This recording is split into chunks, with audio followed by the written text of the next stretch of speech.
Hi everyone, welcome back to Sweet Pieces Inspirations, and today we are going to learn how to do the thermal stitch. So as you see right here, I have a wonderful hot pad using the thermal stitch, and the thermal stitch is beginner friendly. Also, it is wonderful for if you're wanting to use or make a hot pad, a coaster, or one of those coffee cover, koozie cover mug things. The reason why is because it is a thicker stitch without having to use doubling up on the strands of yarn. So if you are using it for a hot pad, coaster, a koozie cover, anything like that, I do recommend using 100% cotton.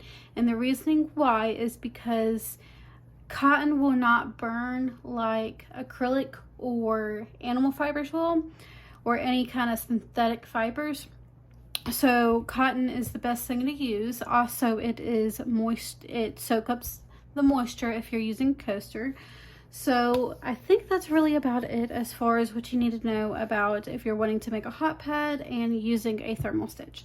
So what you'll need, since we're just going to be practicing today, you're going to need your yarn, of course, and this will depend on if you are a tight or a loose crocheter.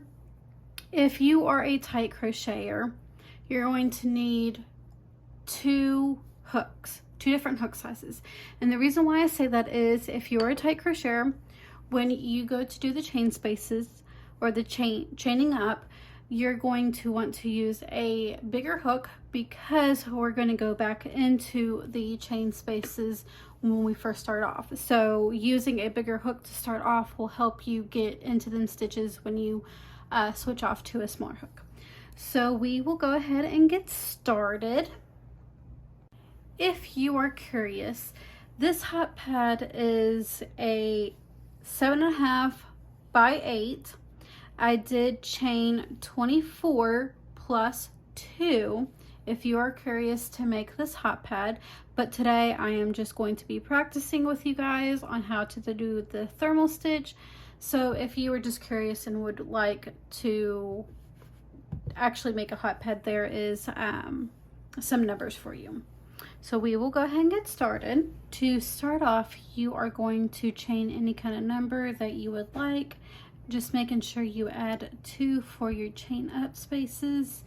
And if you're following along with me just for practicing purposes, I did a chain of 10 plus 2. So we are going to start for first row, we are going to go into that third chain from your hook, and we are going to single crochet,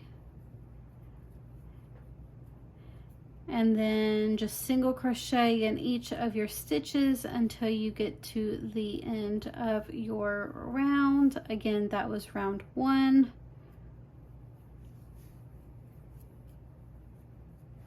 And I will meet you back around. Now that I've got my first round completed, I'm going to chain up 1 and turn my work. And if you want a more uniform edging, we are going to do a single crochet in this first stitch, and then the second stitch we are going to, you see how there's 2 loops there for your stitching right here? We're going to go into that back loop. So go into that back loop, and then we are going to go into those chains that we made before we made our single crochets, and you're going to draw up a loop from that chain, and you're just going to do a regular single crochet. So again, we are going to go into that back loop of the next stitch. It helps if you kind of turn your work to the side, and it's easier to know exactly where you're putting it at. Now it will kind of twist on you, and that's okay. That's what it's supposed to do. So we went into that back loop, And then we're going to go back into that chain, draw up a loop, and do a single crochet. And we're just going to repeat that until we get to the end of this round.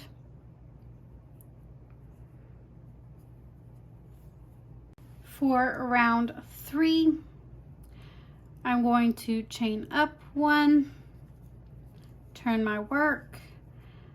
I'm going to go ahead and do a single crochet in that first stitch.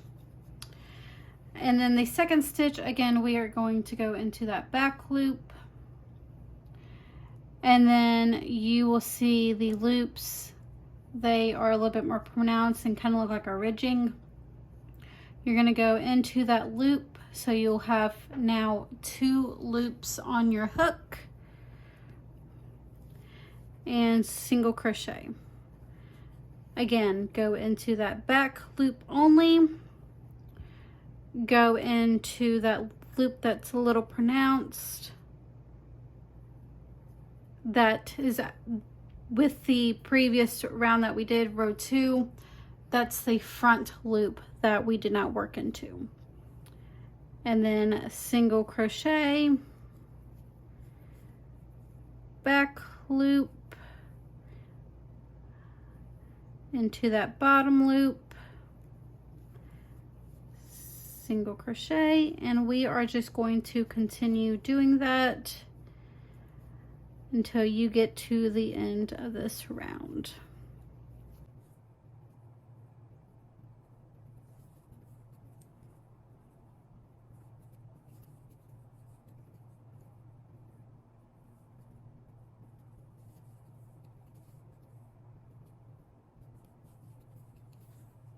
In the last stitch, I'm just going to do a single crochet, and then I'm going to chain up 1, and now you see where there's a little bit of a ridging going on.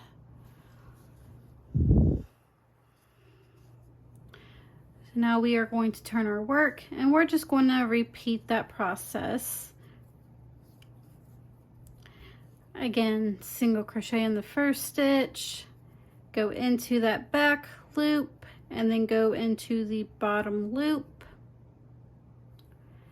single crochet, back loop, bottom loop, single crochet,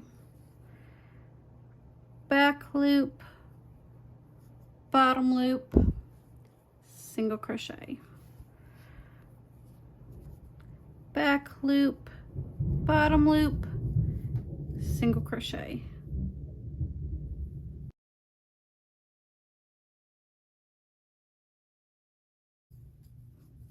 And then the last stitch will be a single crochet.